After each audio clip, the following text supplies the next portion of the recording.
Atara whātula Samoa Entertainment TV mai a pia maana tamua le mei ko itula. E to asfutolu whaatonu ma ofisa silium tanga rengam whaala popotonga le malo. Na whaatautoina i le so ela na fionga i le ama malo le malo tu to tasi o Samoa. A fionga tui mleli whano vale to asoala vi Leilua. O ila towia e au fiai. Komisio ngā renga le malo. Le sunga nonu le maunga sale i mua wa aim taitai fono. Ngā toloi tiliana mua afamsanga. Mafono ti perelini. O le komiti fau-fautua mo totongi tuala falani Chantang o le taitai fono.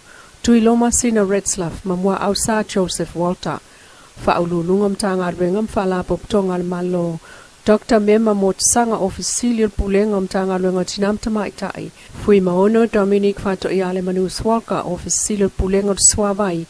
Fui tupa ai mausi manu ofisilial pulengam tanga renga ngā renga. Fela wa inga Martina SS. Leota li e lua salani ofisilial pulengam fai numero fa mawina. Pativaine reita peta ia te vita. Ofisilial pulengam tangata ta fau mai mo mai. Saule titi maeva Natasha Betham va ai ofisa silo pulengom tanga ruenga tupe. Matanu vasa pe tone maunga kom sina o tine mu ma fala velave fa for sei. Ole fiongal pala mia fia me na o mimta afana fonga ina le saunuanga au tu. Ua motu foi le tai fa fonga le langi tautonga. A fa urulunga o nisi o ofisa ma matanga ruenga le tato malo. Ua tofia nei e tautua ina si o tātou atunu. O te mamboli atu le whamalo, ma le whawhitai i o tautawhinga. O le whasinomanga a le tala lelei tō whinga whape nei. O pule umalava e whai nei e mai le atua. O tō whinga umafoi e a fua o no le atua. Awa o ia na te wha au penga ina lo tātou le aunga. Ma wha la e au ina lo tātou whatau wa. E tū la e whatino le tautua. Ia manuia lo tau tūlai mai. E tau ave tau whinga o le tātou malo. Ua tōwhi ai lo o tau mamalo. Ai, o le whawhenga ingal prestena le kalisia so fitu sione au sange. Na taita ia le sauninga, le na whaia le motofono le tate ia pia, ma ia whaamanuia tō whinga o ia fwoi au na le malo. E le imolia leo le li itala vau sulono tau sanga le ana tū le ia le kololi ai te e sona te ilunga, ma whaalea lea le fu a Samoa. O le vainga lea peo na mōli mawina ilunga o sota inga te levamvave wa salala wai, o anga po o sa o le tapo inga o ta longa la kapi o lo awai au te ia le manu Samoa ma le tua Samoa le whai ungol vai aso na te anei. Tato fisilngia le fionga le sui komsina o mtanga luenga o leo mfalpuipui, le fionga le a taua Samuel u afamsanga pe moni wa mōli ale li o tu le ia le kololi. Paita insau no le a taua le ai, e le o mōli e leo le ata li ile na o lo o ieifa asalalonga ilunga le Facebook.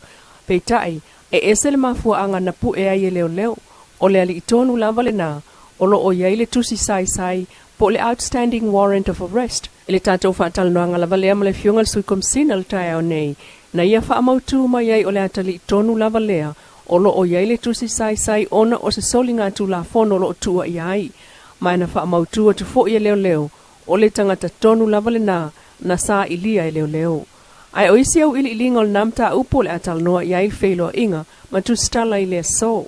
Peita o soli tu la fono le whaamalmaloa ile tu ngā o le pō le sana te nei, ele manu maloa le toa Samoa ia tonga, ele ise tangi o le namta upu o atu ileo leo, talu a inga na fia matua tausi, ma whanau pepe, na whainga tao na toe momoi le malmaloa o le fi e o tapo inga, ai na te a uma le ita, ina ua manu maloa le toa Samoa, ia tonga ile na vavea pe on sa nolta mai ai uni maunga o faleata.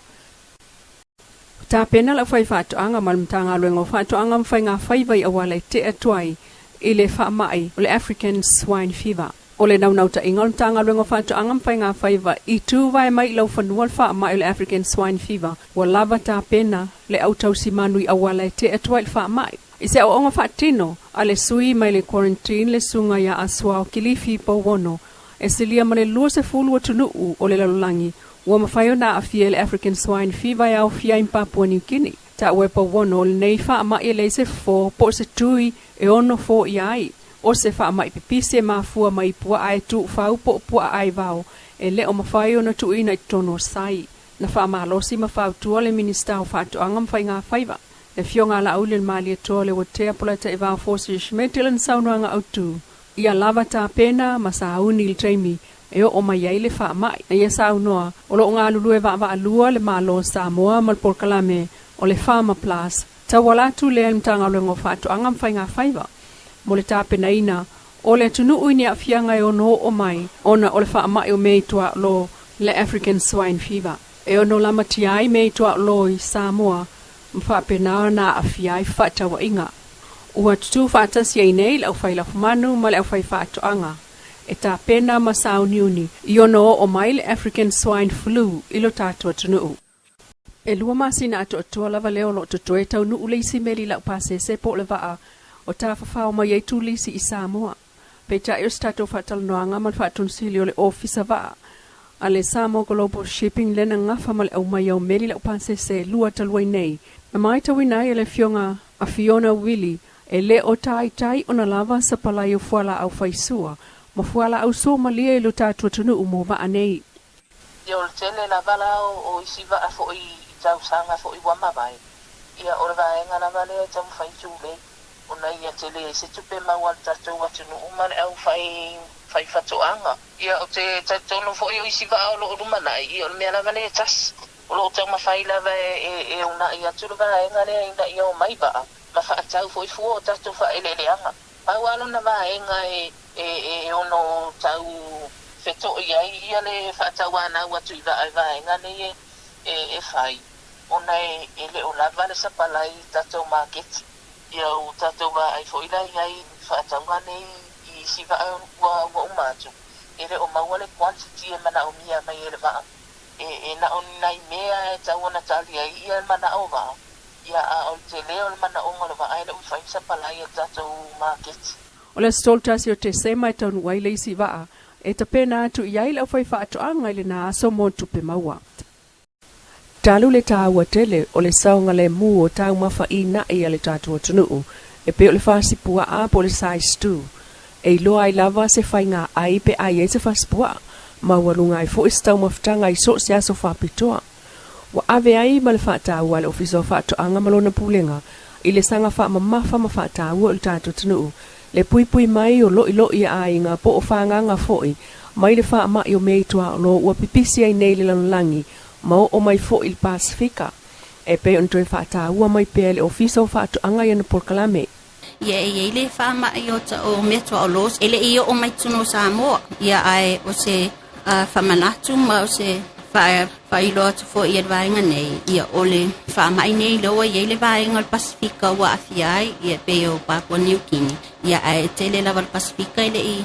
Le wo no wo awea i mai ai le Pasifika ia wa ia fo itu langa po vaenga fo ia fa tino ina e le mtanga luenga e va ai ana ia ia o le temi e o mai ai le fa mai ia lo o lava ta pena ia le mtanga luenga i si vaenga la to fa tino ina ia o lo ngalu e fa ta si fo ia le vaenga dei ia me se fo mtanga luenga manisi o vaenga mtanga luenga malo le waya i le vaenga le quarantine ia o il bailato i o le vaenga le MOH ia o lato ia lo o fito tonu le mole sa ilia ia mole sa idina fo o mea ai ia ono o le wa tala ia fe malanga inga avao tino ia o le tele ia le awala mai tele fo ile avanoa e ono sao mai ia le ato ina fa mai tono tato tino e awala mai le i mea ai tu apa